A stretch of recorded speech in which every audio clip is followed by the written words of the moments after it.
Ang mga iba umaalis na kasi maaga silang nagboto. So in and out ang mga tao ngayon. So dito na ako ngayon sa pinaka playground ng botohan. So mamaya po ako magboboto kasi site muna tayo.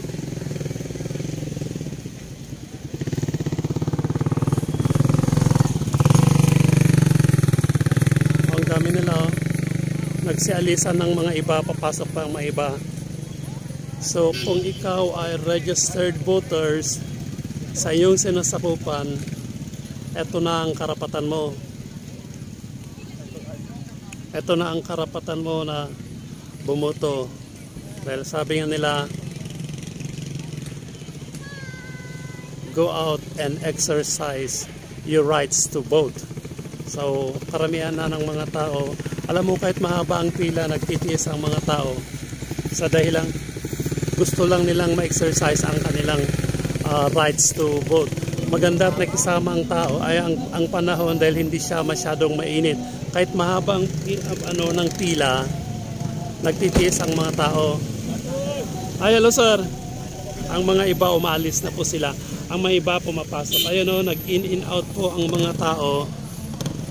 Kasi, ayun.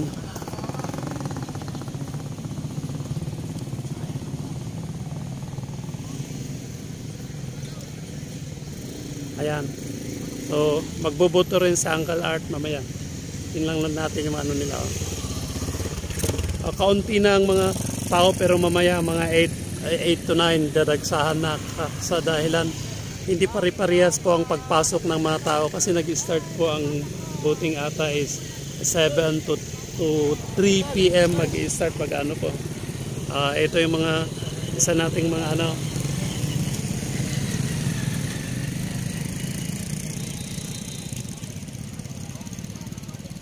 Dito po tayo sa gitna.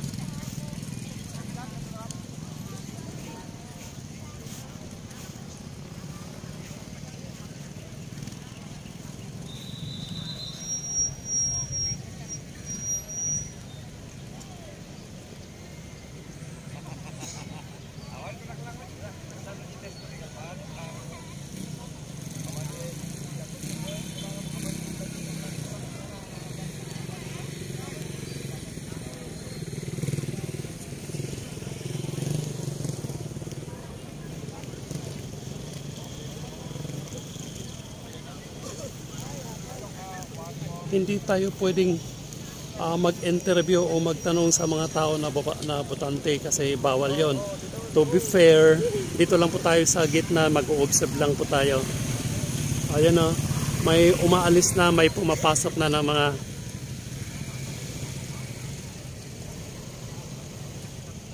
mga botante. So mamaya pa ako magboboto.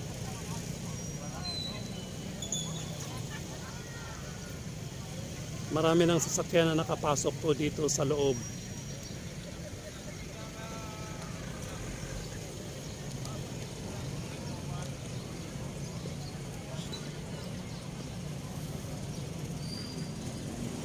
Ang ganda ng panahon, ang panahon nakisama, hindi masyadong mainit.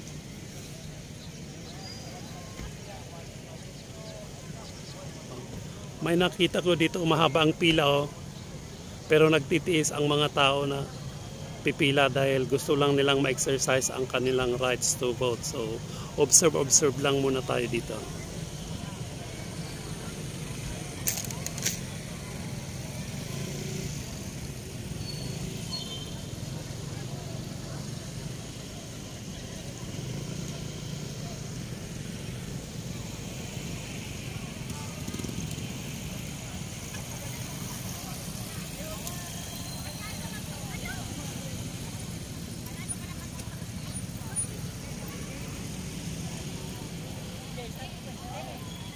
Ayan.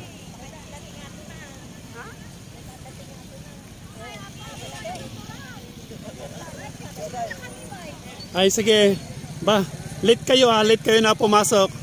Sige, ito nag in out na ang mga tao.